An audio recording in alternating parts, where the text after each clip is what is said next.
We're all trying to grow wealthy. We're all concerned about our retirement accounts. We all want to have that ideal dream retirement. But the market, what's going on with recession? What's going on with the housing market? What's happening with employment? What's going on with our investments and how do we manage them? All of this can be confusing. Fortunately for you, the Bright Advisor investment management team, Acrylic Financial, breaks down the market every single quarter. And on today's episode of Breaking It Down, we're going to be digging into exactly that.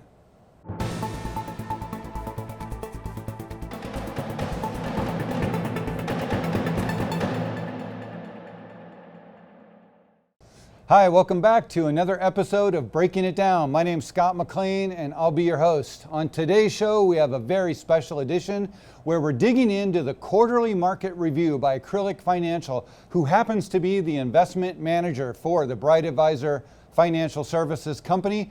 And on the show with us today, we have two Bright Advisors. We have Amy White from Gilbert, Arizona, and Jason Berquist coming in from Salt Lake City, Utah. They're going to help us break down this quarterly call where we're going to be taking a look at topics like the recession, the housing market, the economy as a whole, the employment numbers that are coming through, as well as how do you manage your investments and even crypto at this point in time. So let's go ahead and jump right in and start with Jason from Salt Lake City, Utah, a Bright Advisor. Jason, tell me, are we in a recession? What's going on? Well, I think it's kind of funny, right? No matter what you listen to, no matter what you're watching, what channel you're on, who's talking about it, there's always two different opinions with the same information. So some are now saying we're in a recession. Some are not. All of a sudden, the political terminology or the actual definition is changing.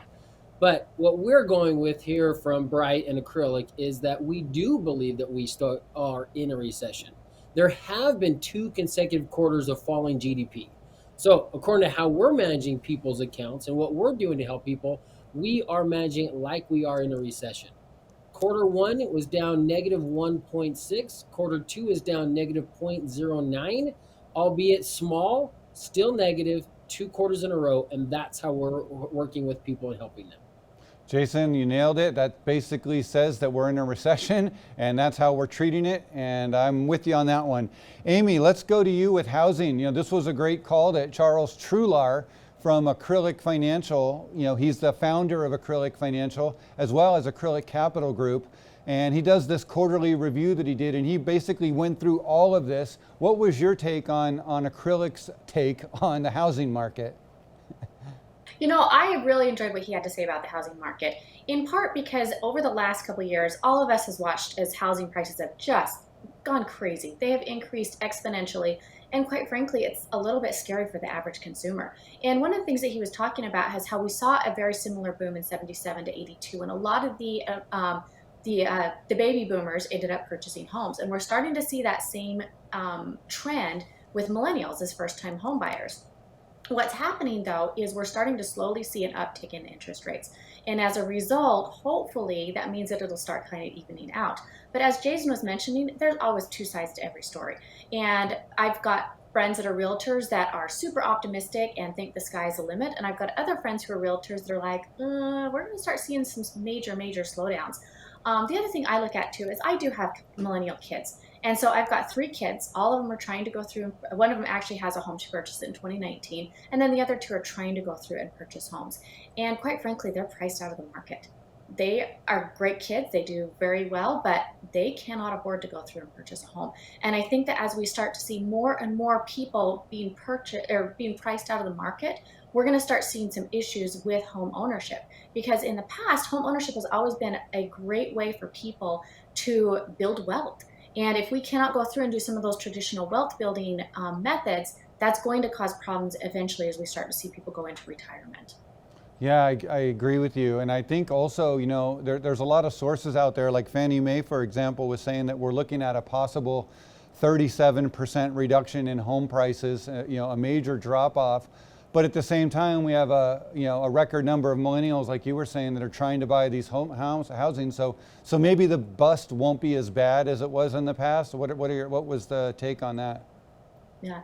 He doesn't think it's going to be as bad in the past, and I do tend to agree. I don't think that we're seeing as many loans that are kind of like those bad loans that we saw in 2008. Yeah, I yeah. do feel like they meet up the requirements for lending. And so because of that, I don't see it being a huge drop. Plus, most people have purchased their homes when, years ago when the prices were not quite as crazy. And so you've got a lot of people that have a lot of equity. And so I don't see it being as crazy.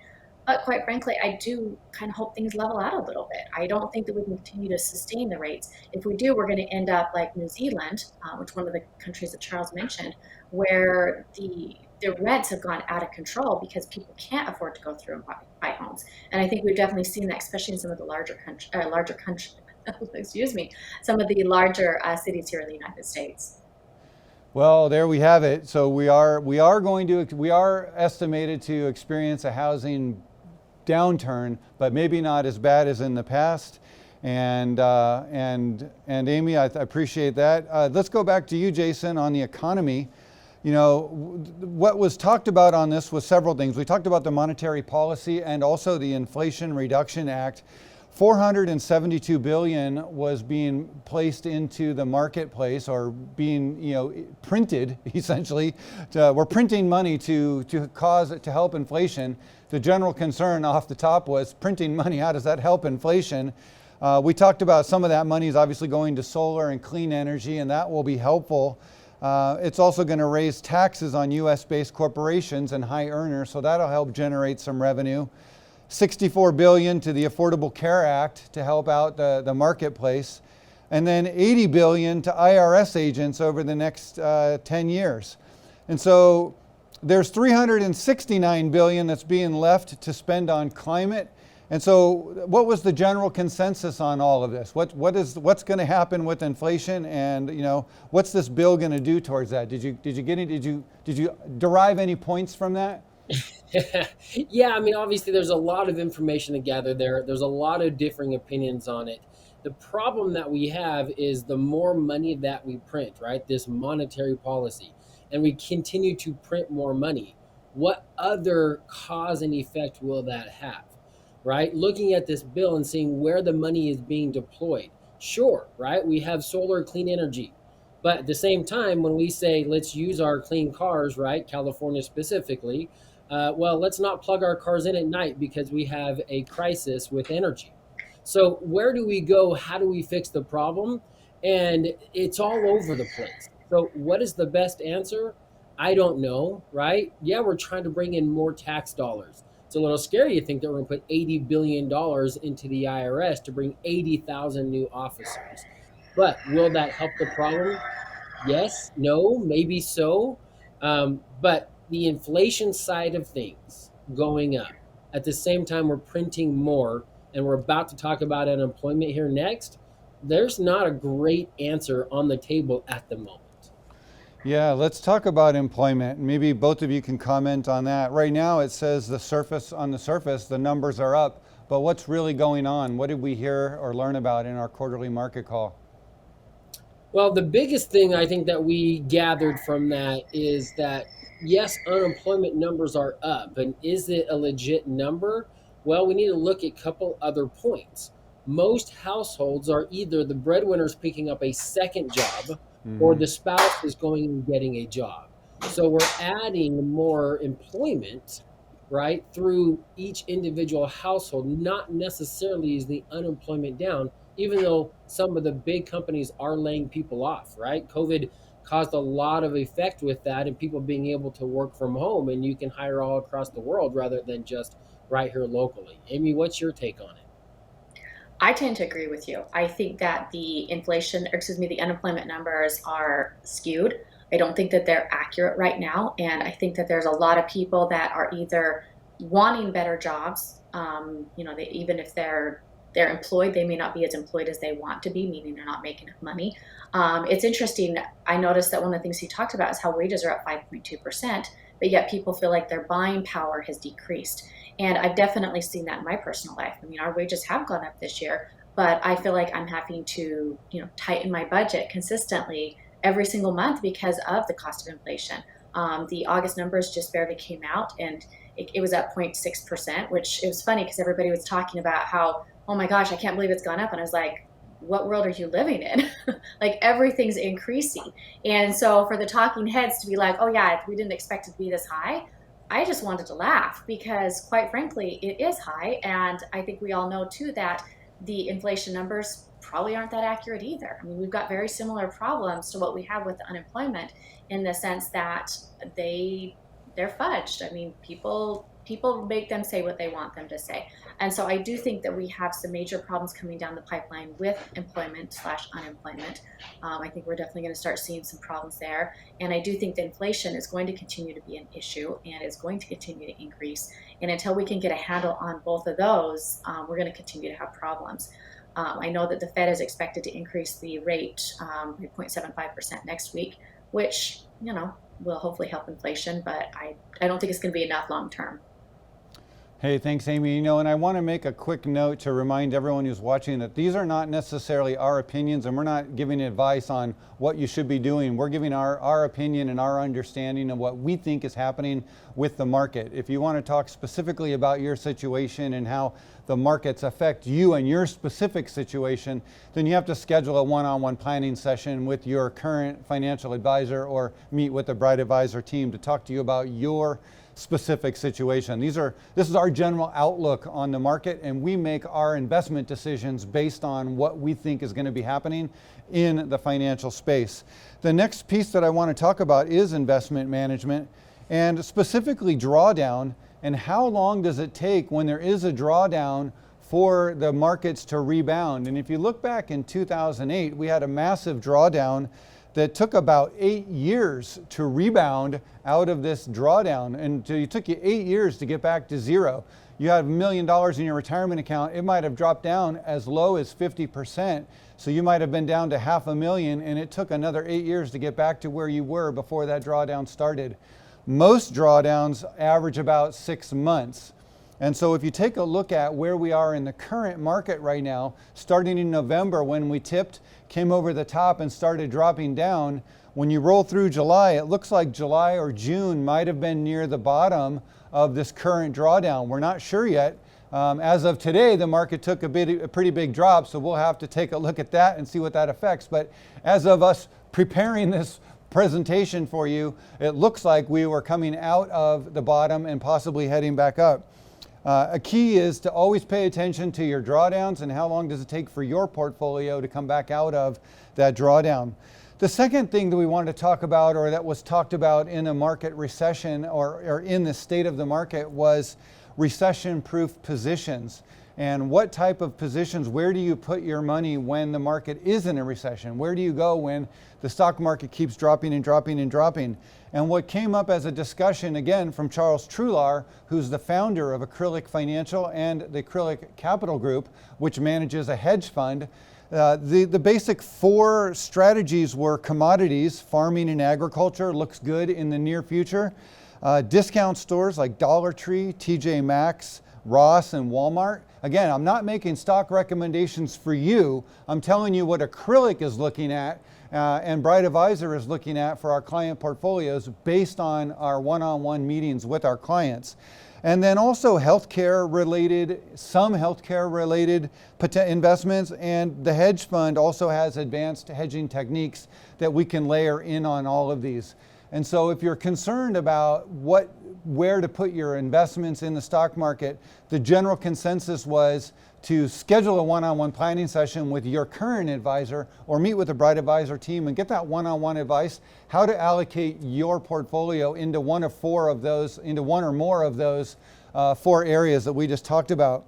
Also, crypto is a new area that's entering into the market space. Bright Advisor is on top of that. And Jason Berquist is going to share with us, if you don't mind, Jason, a little bit about what we heard Acrylic say about crypto and the Bright Advisor team.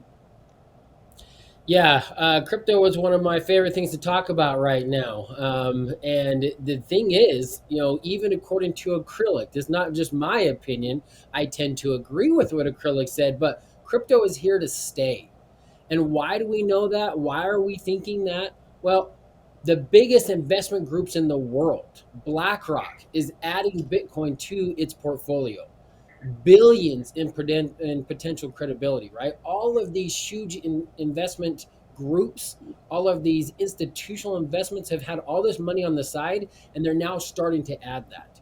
So from our side with Acrylic, we actually have the ability to hold Bitcoin, Ethereum, and Litecoin, and we can hold that at a Bright Advisor level. So now that we're adding this asset class of crypto, it looks like it is becoming more and more legit that it will be the next asset class added. And yes, not everybody is suitable to have crypto in their portfolios. But as I talk to my clients, almost everybody either already has something or is asking what they should add. And as we go through that process with them, our goal is to figure out where their risk factors are, what percentage they should have in the crypto markets. And right now, it's coming back at somewhere between 2.5% and 6.5% of your portfolio should be in the crypto arena. And I think it's fantastic. Jason, I think that's huge. And if I remember on those notes, that currently with the liquidity of the crypto space as it is like right now at the current moment, somewhere between 0.025 and 0.75% of your portfolio would be safe to be into crypto. But if BlackRock does introduce billions of liquidity into the space, then we'd get to those numbers that you were talking about. And that would then create a whole steamroll effect where that amount of your portfolio that's actually allocated to crypto could increase. Again, that's a number based on the efficient frontier and how much risk are you willing to take for any given investment, or what's the amount, trying to optimize, lower the amount of risk for the maximizing your amount of investment and adding crypto into that mix based on the liquidity and some other factors. Again, if you have specific questions about how much crypto you should have in your portfolio, that's a one-on-one conversation with your Bright Advisor. But like Jason said, we can place Bitcoin, Litecoin, and Ethereum under management for you and manage that for you and help you construct your portfolio with those investments. The final point that I want to bring up is staying invested in the market. There's a lot of concern when the market dips. And should I jump out? Should I go to cash? And when you really analyze the worst market days versus the best market days, if you miss the best market days because you got out of the market, it significantly hurts your portfolio. And you can see that on the graph that we're showing right now. Again, you don't want to miss the best market days. You do want to stay invested. You just want to allocate yourself more conservatively if the market's going down, or move into positions like we talked about that are recession proof going into a recession. Again, nothing here was advice for you one-on-one. Everything is designed to just share information with you. If you have specific questions about your own situation, again, I can't stress that enough, that involves a one-on-one Bright planning session with a Bright Advisor who can understand you, your current situation, your current income, your current age, your current needs, and your tolerance for risk, and a number of other factors to really construct a portfolio that's solid for you. Jason, thank you for crushing it with us today. Amy, amazing as always. This was another episode of Breaking It Down. You can watch the full Acrylic market proposal on our YouTube site. My name's Scott McLean. Remember, it's not what you make, it's what you do with what you make.